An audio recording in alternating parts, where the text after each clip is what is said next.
The best way to get some evangelistic momentum in the church is to get people praying for people they don't often pray for. And you say, pray for people who are not praying for themselves. How many of them do you know? There are millions and millions of lost people. And I'm full on God's sovereignty. But the Paul that said, God is sovereign is also the same Paul that said, I want to win as many as I can. When you ask people who was most significant in explaining the Christian faith to you, the majority of people said, a friend I knew, more than a preacher I heard. I know there's tons and tons of things within the life of the church that need doing, but remember, folks, that God has called us to this incessant search and rescue mission. He came to seek and to save the lost. Never look at people around you and go, oh, they can never get saved. No, who knows? Well, you were once the unsavable person, and God has brought you in. So learn that lesson. God can save me, he can save anybody.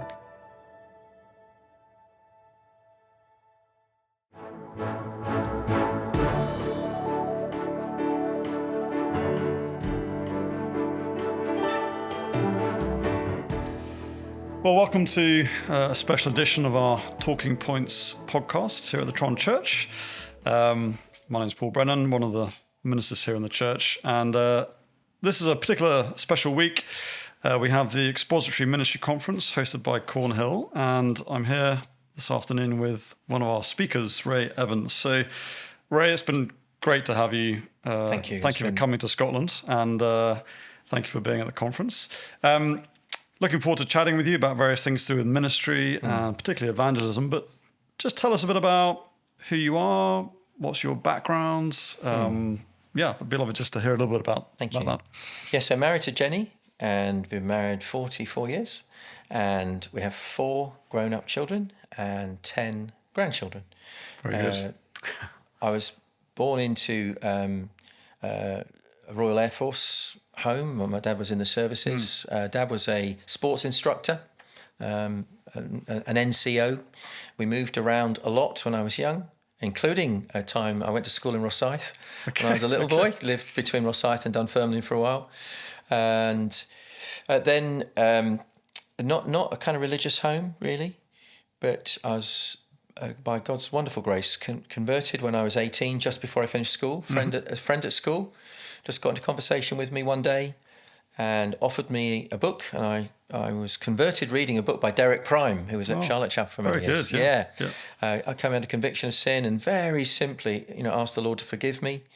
And then I started going to church for the first time in my life after Easter 1975, got baptised, went off to uni, and 2 or 3 years later, that's when I started going out with Jenny. And she was a trainee nurse in Bedford. I was at Cambridge Uni, and I could go over and see her. Yep. And we got married when I was finishing. I did a doctorate. I had finished my doctorate, and we settled in Bedford. And at the time, I thought I'd be going into academia, but I was waiting for a job to turn up. So I turned to window cleaning. Okay. Just to fill in the gap, because Jenny had finished her job as a nurse because of the baby. Yeah, okay. I'd finished my PhD grant, so I needed some money. So I thought, well, I'd picked fruit in my summer holidays. So I went window cleaning, thinking maybe a month or 2.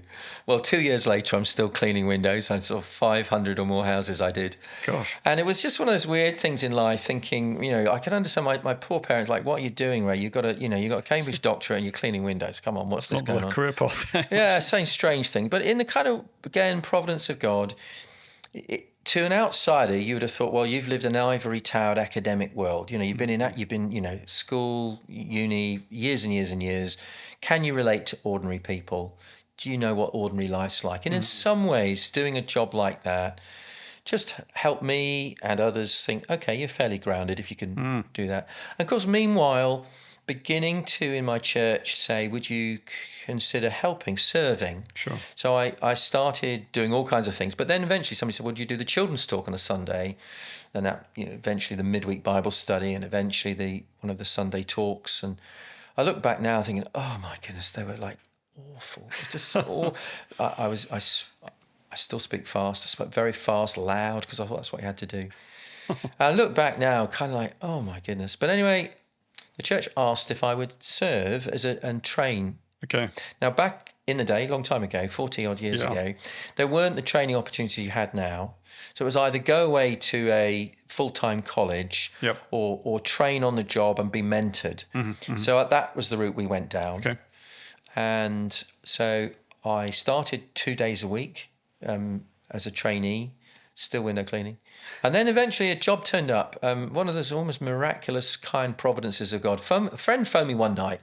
A friend, a contact. He said, Ray, I understand you may be looking for work still. I said, well, yeah, could be. And he said, well, I've got this contract working for the EU. I've got a big project to do and I need someone to do all my analysis and data analysis and maps and stuff. Would you consider it? I said, well, tell me a bit more. And he said, well, there's only one problem. It's 3 days a week. And I said, that is absolutely brilliant. So I was in his office 2 or 3 days later. Phone went. And Dr. Keeble, he was called David Keeble, he said, EU Commissioner, yes, Mr. Commissioner, I have my consultant sitting in the room with me. And I'd gone from window cleaner to EU consultant in about 10 seconds. So that was cool. And I did that for about 9 months. And at the end of 9 months, the church could financially support me full time. Okay. So then I went full time. So I started in September 82 as a trainee, full time by the next spring. So And yeah. You've been in ministry ever since. Yeah. And has that been in the same church? Yeah, so I did 40 years in the same church. Wow. So, yeah, and quite early on into ministry, my first few weeks were quite sort of like, ooh. So the first thing the guy said, first elders meeting was, never think this job is so bad that you can't make it worse. This church, and don't tell me in a year's time you wish you hadn't done it. And then about a month later, he said, and I'm now leaving and planting a church, and I'm going to leave you with this. And I think, talk about being handed the. So I was really thrown in the deep end, and I just do not recommend that as the way to do it. It was just by God's kind grace. Now, he only moved about a mile and a half down the road, so I was still being mentored by him, but I was given a lot of responsibility, and it could have all gone very badly wrong. And, well, maybe that's a long time ago. I was appointed when I was 26. That would be very strange these days. Yeah. I don't recommend that the route in. But I ended up leading a small church when I was 26, 27. And, yeah. And just give us, I want to ask you in a minute about your sort of reflections on 40 years of ministry, but just tell us the journey of the church from the early days to where it is now, because it's grown a fair bit over those decades. Yes, we had the privilege. So when the church started in 1972 with just 12 people, and when the initial pastor was a very gifted man, God really blessed his ministry. Quite a lot of converts. The church, when we arrived, probably between sort of 75 adults, 25 children, so about 100 people. Yeah. And that had happened in sort of 7 or 8 years. So it's quite rapid growth. We came along, and as I say, quite quickly, we had a church planting passion. Yeah. And so the model was, raise up a pastor teacher, plant a church, leave one there. So he went off to pioneer the new church plant, leaving me with a congregation, I suppose, of maybe sort of 50, 60 adults, 15 children, something like that. So a congregation of about 75. It was more complicated than that, because by this time we thought about doing a third church plant. And so there were a congregation of 35, but in 2 different places. So I was looking after 2 groups of sort of 35, 40 people.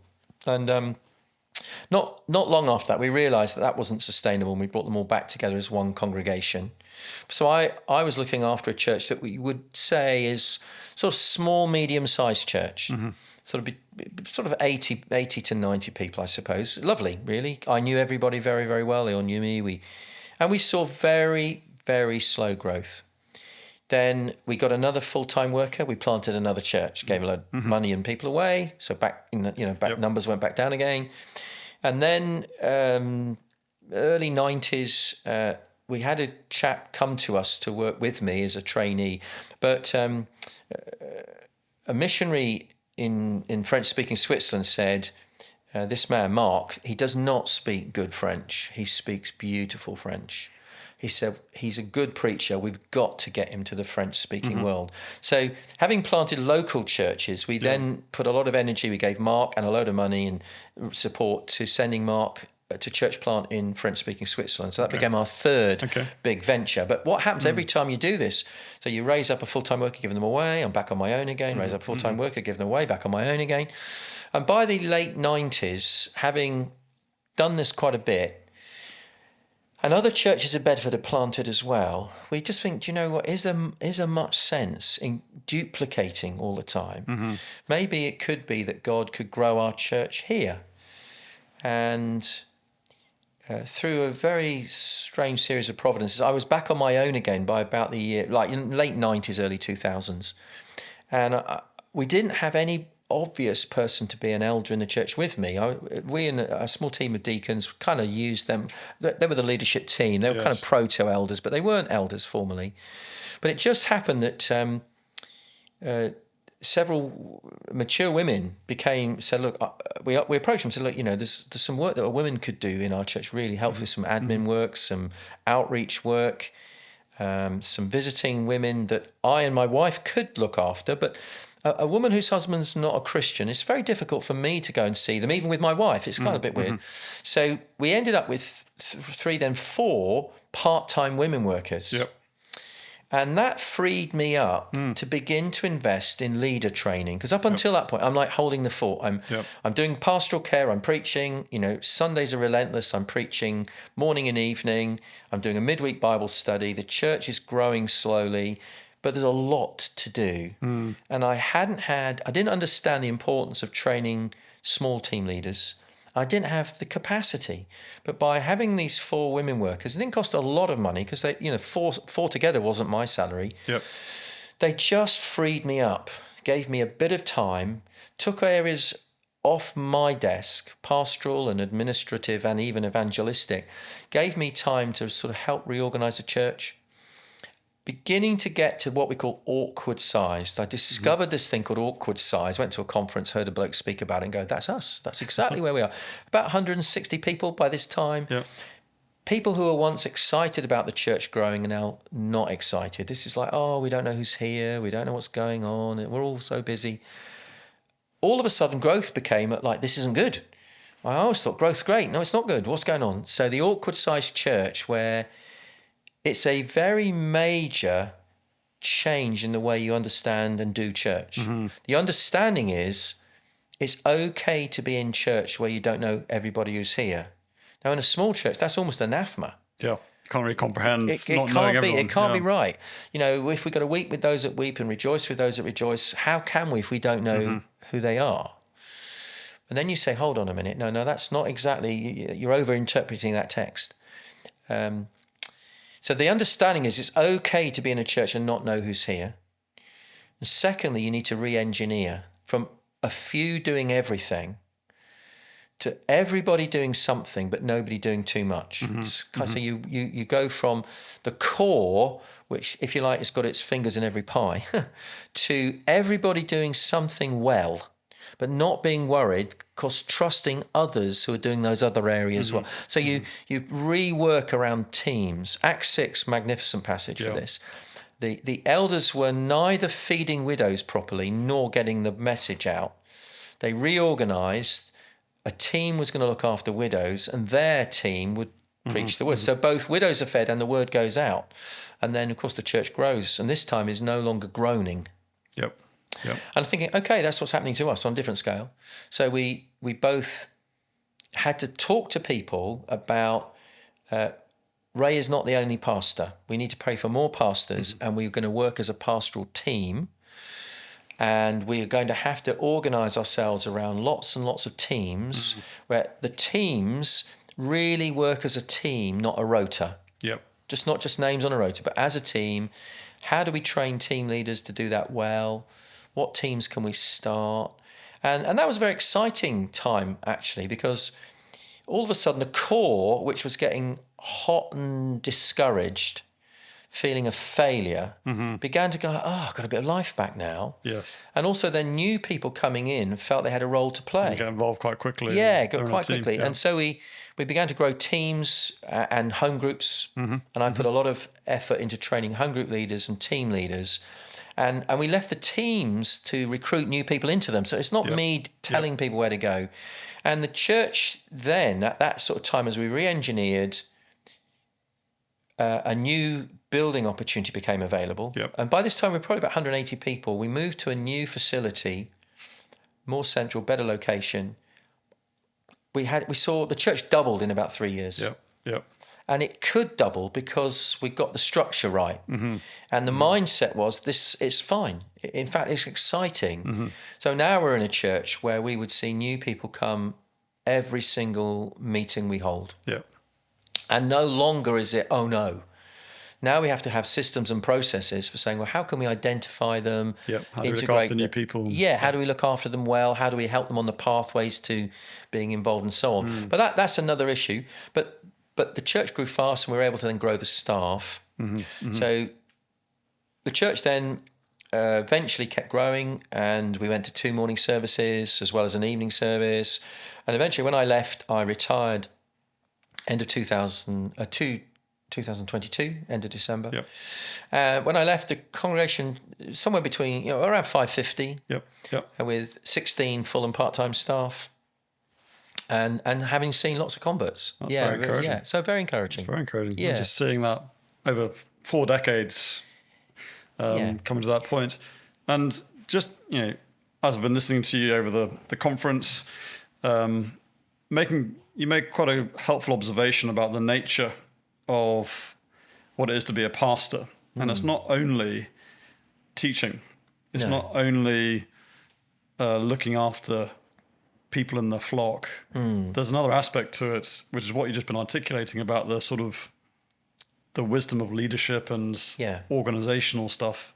As you look back on your ministry, what are some of the things you wish you'd known at the beginning that would have, some of these things you just learn as you go, but if you were to talk to your 26-year-old self, what would be the key things you'd want to flag up? I think I read an article when I was in my late 40s, which if I'd read earlier, I would have been really helpful. It was simply this. The ministry journey was, I was a preacher boy, right? Really very naive, having to learn how to preach better. So something like Cornhill would have been fantastic back then because it would have helped me handle the Bible well. I had to work really hard at Bible handling. Then came the pastor, the kind of learning to understand people better. And then eventually the leader. The leader who oversees everything, helps strategically plan, tactically plan, understands the tension between encouraging individual Christians to be involved, but also organising so that Christians be involved together well. And then eventually you become the preacher man. So now you things are organised so that you can concentrate on that which you're most gifted for and experienced for by this time. Now, if I knew that that's where I was going, I wouldn't have been so phased when I was thinking, I'm not very good at this bit. Well, I'm still learning that bit. And I think many now what some guys do, they become quite competent in handling the word, and they become reasonably competent in helping people. But when they've been in ministry 15 or 20 years, so they're kind of mid-40s-ish, it becomes same old. And it becomes like, have I just got to keep this thing ticking over like this for the next, 30 years? And at that point you say, no, you need to keep remembering God has called you to help envision this church, to keep on saying, what if God? What if God? So you become a competent manager, but if you just become a competent manager, you'll end up getting frustrated and a bit bored, and you end up, Whereas if you keep remembering, what if God has called us to a higher vision? What if we saw more people saved? What if we plant another congregation? What if we train more leaders? So you need to keep that kind of leadership thing, is both that vision and enabling it to happen. And if you only emphasize one and not both, either the vision just becomes pie in the sky, or the management thing, you're running a machine. And that you can't run a machine for the next 30 years of your life. You won't. You just kind of. There's got to be that goal. What are we aiming at here? What's the purpose of the church? And I've been very helped by reading. You got a very helpful book about churches growing, and just the emphasis on seeking to make disciples. and to see folk come to Christ. So Yeah. seeing conversion, seeing Yes. having evangelism as the thing that is front and center. So it'd be helpful just to pick your brains about that a bit, Yes, yeah. about how to keep a church focused on reaching the lost, because the temptation is to become inward looking, and the concerns you see in front of you, the visible issues in the church, because there are always those needs. How do you keep a church looking outside the church building and not just within? Yes, it's one of the biggest challenge in leadership life is that priority of winning people to Christ just kind of drops down because there's so many other things to do. Now, I am not naturally shaped evangelist. Okay, I'm quite shy. I love books. I'm quite happy in my own company. Sounded very much myself, right? Okay, It's just so encouraging for me. and I'm good at that. I read fast. I was a trained academic. I can take in a ton of information and analyze it quickly and simplify it. Well, that's my skill. I'm not. I don't feel I'm very good at outreach. I feel like but I remember. I was from a non-Christian home. Yeah. I remember how lost I was. Now I wasn't, but I'd never done any gross evil. But I knew, as Derek Prime described it, if I died now, I'd be under God's judgment. He would have every reason to condemn me. Yes, I knew that. And I remember that sense of, there are millions and millions of lost people. And I'm full on God's sovereignty. I strongly believe in that. I was brought up into very early on into the Reformed faith. I get that. But the Paul that said, God is sovereign is also the same Paul that said, I want to win as many as I can. Yep. And for me, knowing that is the thing that nobody speaks up for the lost people because they don't speak up for themselves. Yep. Okay. Yep. So you have to say to the church, look, I know there's tons and tons of things within the life of the church that need doing, but remember, folks, that God has called us to this incessant search and rescue mission. He came to seek and to save the lost. And if you have any heart, now how you communicate that's very important. I think as a young man, it's so easy to get cross with Christians and berate them. Yep. But actually, we need to warm people's hearts and encourage them to say, look, God could reach people you love. And we as a church want to be a church where you could bring people you love. We want our services to be welcoming and accessible. We run services for Christians to worship God and hear the word of God preached. Yep. But we want to do it in language that's accessible. We want to be people that welcome new people in. So we're not seeker-driven. Yes, but right. we are sensitive to that whole language usage and so on. Yes, there's always an eye to the outsider. Absolutely. Keller used to call it the as-if principle, Yes. as if they were there.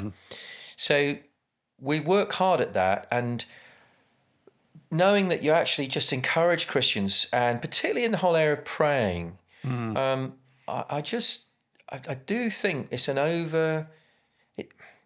we do need to pray for preachers. We do need to pray. We pray for the means of grace. But in Romans 9, Paul does have a broken heart for lost people, and he does pray to God for them. Yeah. Even though he describes God's sovereignty over Jew and Gentile, he says God is sovereign in all this. But he says, I still have a broken heart. In fact, he says unceasing anguish. Gosh. Yeah. And my prayer to God. And I mentioned in one of the talks, Colossians 4, where it says, devote yourselves to prayer. The context is one of reaching outsiders. It's praying for outsiders. And you say to every Christian, you've got lots of people you love and I love. Are you praying for them? And the best way to get some evangelistic momentum in the church is to get people praying for people they don't often pray for. Yeah. And you say, pray for people who are not praying for themselves. How many of them do you know? Ray, I know loads, right. And God doesn't set his people praying like that without sending answers. And we've seen some remarkable conversions and wonderful testimonies. Some are very long stories. Some are very powerful interventions by God's grace. But over time, we've seen a whole range of people saved. So that's been the main emphasis. But as it were, the icing on the cake is the church can help organise some of that. Yes. And Acts 16 has been a very seminal passage. You're thinking here, 3 converts in the same church, but they're all very different from each other. Yes. Working class bloke, dirt poor slave girl, and successful high-flying businesswoman. Yeah. In the Roman world, extraordinary. All in the same church, but reached differently. All reached with the word. The word is there. So Yes. we're not, none of this sort of, they'll catch Christianity. No, Christianity is a message. It's news. Yep. It's not a lifestyle. Yeah. That comes once you believe the good news. So how does that message reach very different people? And beginning to work that through, the church can help organise some of that. It can provide ways in which the Lydias can come under the word. Yes. A course, Sunday services, an event to which you can invite friends. That's Lydia. Yep. And the church can organise some of that, as well as exhorting individual Christians to be involved. It can help organise. And we've worked really hard at some of those organised events to which you could bring your friends where they're going to hear the gospel message. Yep. Then the slave girl, that's a different thing. Slave girls, as it were, and their equivalents today, maybe drug addict, a woman caught in prostitution, they're not your friends. They don't live where you live. Yep. You don't even know them, even if they did. So you kind of got to go on a search and rescue mission for them. And interestingly, Paul, in the text in Acts 16, you think, why did Paul wait so long? I mean, why didn't he just heal her? And I think the reason is, I think he knew what was coming. He knew that once you challenge deeply vested interest, it's going to bite you back. I think he knew this is where it's going to get costly. Yes. Now, Paul's costliness was a severe beating. Our costliness is more likely to be emotional. At the roller coaster of someone who comes so close and then goes so far away, or once they become a Christian then just gets overwhelmed with difficulties. It might be emotional, it might be financial. Helping somebody out who's got nothing. I mean, we've met people, literally, they've been given a flat, no furniture, got nothing. Well, you can't just say, well, we'll pray for you. Yes. It's going to cost, and it's cost our church a lot of money, and that's great. That's what we're here for. But when you help a single mum who's had to leave an abusive husband, has absolutely nothing. Yes. So. But then we've reached her, and we've seen people from very difficult backgrounds become Christians, and just fantastic. Yeah, that's because it's we care about everyone's needs, especially their spiritual, but that's you don't ignore the rest. No. It's important to attend to those as well. Yeah. And we're told in Galatians 6 verse 10, do good to all people, especially the household of faith. So, you do good to all. Yep. Now, you can do that individually, but you can also do it organisationally. If it's organisationally okay to feed your own widows, organisationally, you could feed some local widows as well, who are not yet in the church. And for some people, building a bridge over what we call a felt need becomes a connection for them to have a deeper need met. They hear the word of life as well as the bread of life. Yep. But then the jailer, that's another. You can't organise earthquakes in the middle of the night. That's right. But you can prepare your Christians for when that happens with their friends. Yep. So a lot of men, middle-aged men, are one day away from a crisis. My own dad, sports instructor, he had a stroke when he was 42, just like that. He couldn't walk anymore. Wow. Like, his whole life, and I look down and and now loads and loads of people. I don't have any felt needs. I've got a job. I'm bringing up my family. I don't need what you're offering me. I don't need food bank. I don't need this. I don't need that. But when the wife gets diagnosed with terminal cancer, all of a sudden, like, Ray, you're a Christian, and I would say, can I pray for you? Oh, would you please? And so over the years, as men particularly rub shoulders with blokes at work, at sport, in contact, prepare them for that moment when their neighbour says, my son's just been arrested for drug dealing. What do I do now, Ray? Yeah. That kind of thing. And when Christians have a heart for people around them, God will provide the jailer type opportunities. And we've seen guys in those, and girls, in a crisis moment of their life, a Christian was available. Now, the journey is often not done in a night, as it was that one. Yes, you know, it was instant, wasn't it, for the Philippine that church? night, you know. Yeah. But you look back, I look back on people, go, yeah, their life circumstances changed. It was a key Maybe turning point, a key moment. key turning Yeah. point when they didn't feel they had any interest in God, and then all of a sudden they realise life's vulnerable, I'm mortal, I need help. Yeah. And for some people, in the grace of God, we had one man, for example, Bill, he's in heaven now, he died last year, 100 years old. His wife was killed in a crash. Then a little bit later, not long later, a little while later, his son committed suicide. Now, that could have easily been, there is no God. If he let this happen, it can't be a God. But actually for him, it was, I need help. Yeah. My life is... and that brought him towards the Lord. And he became a Christian in his late 60s. And it was through tragedy. Yeah. I mean, heartbreaking tragedy that in the mercy of God, God softened his heart and brought him to the faith. And he then became a Christian believer. He was baptized in his early 70s. I say he died to be with the Lord last year. And we've seen those kind of stories where, and you can prepare your Christians for that. Tell us about that. So I think it's very helpful to think about friends being one day away from their life turning upside down. Yeah. And then you get that moment where there's that sort of question. What's life about? I'm in a mess here. How do you prepare folk in church for those moments? Yes. Tell us a bit about how you might So you say, look, never look at people around you and go, oh, they could never get saved. No, who knows? Well, you were once the unsavable person. Yeah. And God has brought you in. So learn that lesson. God can save me, he can save anybody. Keep remembering that. And then, be sensitive to it, have a heart, and be prepared. How could you prepare yourself? You if they know you're a Christian, that's already helpful. And one of the best ways in when some of these crises happen is, could I pray for you?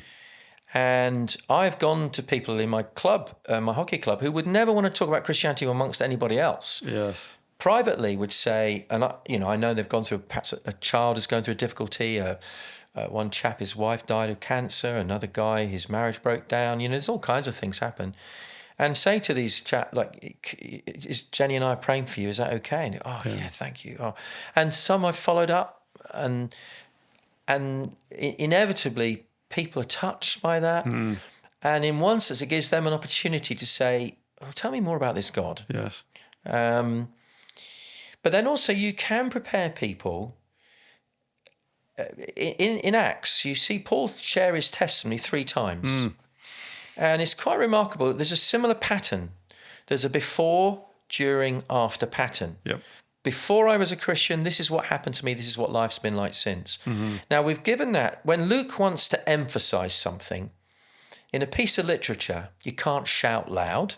Yep. You can't get your underliner out. You repeat. So when he repeats Paul's testimony 3 times, he's saying, now learn from this. Yes. Paul could give his testimony, his story, in very different contexts. Could you tell your story? Could you tell it jargon-free in a couple of minutes? Yep. Now, most Christians can't, but you can be trained. So that if somebody says, well, come on, what's all this about, Yen? How did you become a Christian? Yep. But it's no good saying, well, somewhere around 1955, and they're already yawning. If you're like, oh. So you can tell your story jargon-free. And you can train people to do that, because Paul clearly had it in his mind. Yep. He had it mapped out. So if somebody said to me, what about you? He could say, well, so your story will be different from his, but it will have a before. It could be your before. I was brought up in a Christian home. Yep. My mum and dad told me about Jesus. Somewhere in my teens, I suppose, I began to follow Jesus. And I've been following Jesus for 35 years, and he means everything to me. It doesn't have to be dramatic. No. You don't have to pretend that you were a child, axe murderer. You don't have to have a dramatic... That's your story. Often people tell you their stories. Tell me your story. Yeah. One of the great things you can, if you want to get somebody in conversation, come on, I don't know much about you. Tell me your story. Where were you from? Then they might say, well, what about you? They might not. Yes. That's one of the great things. In conversation, people often will return the question, won't they? Yeah, So they can do. So you can weave that in, yeah. and you can also then sometimes learn to tell his story simply. Could you tell the story of the cross simply? And we've used the bridge diagram. Yep. And Yep. we in the past, not so much recently, but in the past, we would have at times said, look, here, learn to do this bridge diagram. You can draw this on your palm of your hand. It doesn't have to be sophisticated. It might be you've had a meal with somebody and sometimes I don't get this Christianity stuff. I don't get it at all. And you say, let me explain. And you can draw the us, God, barrier, bridge. Jesus is the bridge. And it's like, okay, I never knew that. We have seen people converted through the bridge diagram. I mean, really, and they are going on with Jesus. This is not superficial converts, and so you can train the church for those moments where somebody says to them, "Well, what's it all about?" In fact, the research is this is really scary for preachers. The research is this: when you ask people who was most significant in explaining the Christian faith to you. The majority of people said, a friend I knew, more than a preacher I heard. Now, the preacher may have helped me, but the thing that really helped me was my friend who explained it. So actually, ordinary Christians in the church are far more significant in people becoming Christians than we often realise. We think, well, if only we could get them to listen to Billy Graham. Yes, we need the expert preacher wheeled in. Now, they might help. Yeah. But so often, the thing that helps somebody is when they hear it from a Christian they know. They go, look, I understand what he's saying, but could you explain it in your language, knowing me? And the research is that actually far more people say that was really helpful to me. So if we can do a little bit of training, we're not here talking about training a sales team. Yep. We're just equipping people with a tool. Your story, his story. And you never quite know when you might have the opportunity to tell either of those and how God might use them. Yeah. I think that's very encouraging because it's you think about your own story and it was a whole bunch of different people, normal Christians, just sharing in small ways over a number of years. And if that's how God can be at work in my life, well, that's it can be at work in others. Yeah. So I think it's really encouraging just for normal Christians. He uses normal Christians. He uses normal Christians, yeah. And your story's valid, you see. You don't have to... You don't have to invent anything. You're not answering some really complicated, That's right. apologetic, philosophical issue. You're just telling your story. And if they know you see, it already rings true. And that they might not believe it, but but I know you, and I know I can trust... Oh, hold on a minute. You really made me think. Yeah. Well, you could enter into, Aquinas' proofs of God and they're bored out of their head. That's right. But when you tell your story about, even if it is, like I was brought up in a Christian home, I went to church all my life, but it became real for me. They go, oh. There's that sense of your credibility adds credibility to the credible story. Yeah. You see what I'm saying? And actually, sometimes, and if you work as a husband and wife team, it's even better. Sometimes you have people in your home, you get chatting, and because one of you says, and that's me too. And there's that thing, when Jesus sends out 2 by 2. There's this kind of thing. We talk it the law of the first follower. There's this thing when a movement starts, the key person is the first follower. Some nutcase doing something on their own, irrelevant. But when somebody becomes the first follower, there's a little video on YouTube of what's called a first follower. Somebody's doing this dance, and one guy follows, and next the whole field is doing the dance. And there's an element where if you are married or you're living in a flat with a couple of other Christians and you have people in, the others who chip in with, and me too, massive. So husbands and wives having people in their homes, food with people, fantastic. And in that sense, I'm so grateful to God for my wife Jenny. She just loves having people in the home, and the thing that food is quite magical, really. There's something about having a meal with somebody. It doesn't need to be posh, just needs to be food. There's something that just breaks barriers down. And we've had some great conversations with friends over food. And inevitably life stories like how you doing with your kids over a meal, they'll open up.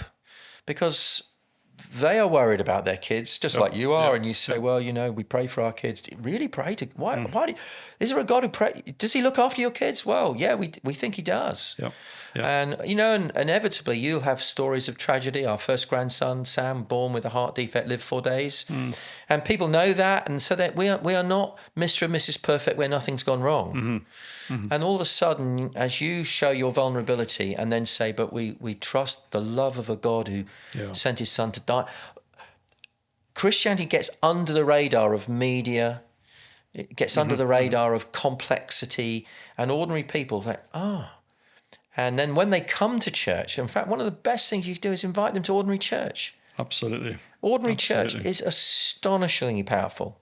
I don't think we realise if you've been a Christian for any length of time, you kind of forget what church is, and it's an extraordinary thing. It's a supernatural gathering of God's people, and people from all sorts of backgrounds and ages and stages. That's just so unusual. It is. We set aside everything else. Just that gathering is such a unique thing. Yeah, many Christians like, I wouldn't invite them to church. It would all be awkward. No, that's not how they are. In fact, a friend recently told me a lovely story.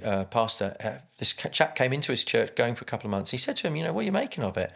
And the answer took his breath away. He said, this bloke, a non-church, middle-aged guy said, I've never met human beings like this before. He said, everybody else looks after themselves. You love each other. And we underestimate that in a world that's becoming ever more individualistic, self-absorbed. Here are people who says, what's in it for you? Not what's in it for me. What's in it? Because I know a God who loved me when there was nothing in it for him. It was for my eternal well-being. He left heaven. And I now want to follow him, and I want to love for what's in it for you. And we underestimate it. We think that's normal. It's incredibly brilliant, wonderful. And people come in and go, there's all different races, ages, educational attainment. There are people with tattoos. There are people with no tattoos at all. Like, what is going on? I've never met human beings like this before. And actually what they see and feel actually often is what hits them first. They begin to listen a little bit later. Yeah, that's right. And we play that down. We become cerebral and think, if they don't understand everything. And you go, no, actually what they have seen has already bowled them over. Yes, that's right. I'm always trying to help folk think, what's the next best event to bring somebody to? Yeah. Well, the next Sunday. Yeah. It doesn't matter what's being preached on. No. Bring them along. Yeah. We've got to have confidence in the word, but also what you bring them to is pretty spectacular. Yeah, it is. Yeah. And we can talk again to our folks about, we can be welcome is not the welcome team just. We can be welcoming. If you sit next to somebody you don't know, like, lovely to see you, have you been coming a while here yet? And we don't have to kind of smother them with hugs and kisses and frighten them silly. We just be normal but friendly. If you see somebody you don't know, just say, hi, lovely to see you today. I think we underestimate the power of all that. And again, the research shows that enormous numbers of people said actually coming to church was very, very significant in me coming to trust and follow Christ. And we're often too embarrassed about church, but actually we don't need to be. And as Christians, we can be welcoming and loving and caring and kind, and trust God that he will use, us in his worship and loving one another. So we at home, we talk about the formal service, but the service our time doesn't finish when we finish the formal bit. Yep. The after bit is now having worshipped God, we now love God's people. Yep. Yep. We're interested in one another's lives. We talk, and it's normal to stay around and chat and pray and so on. And that is powerfully attractive. We've seen a lot of people become Christians simply by us doing that. Yeah. Yep. Well, I think that's a really good point to finish on. We could chat for a lot longer. It's been so good to pick your brains and hear your experience and encouragements, particularly with regard to reaching the lost. That's our great desire, isn't it? So, Ray, thank you so much. My privilege. And thank you, Paul. Folks, thanks for listening in, and we'll see you again. Thank you. Thank you.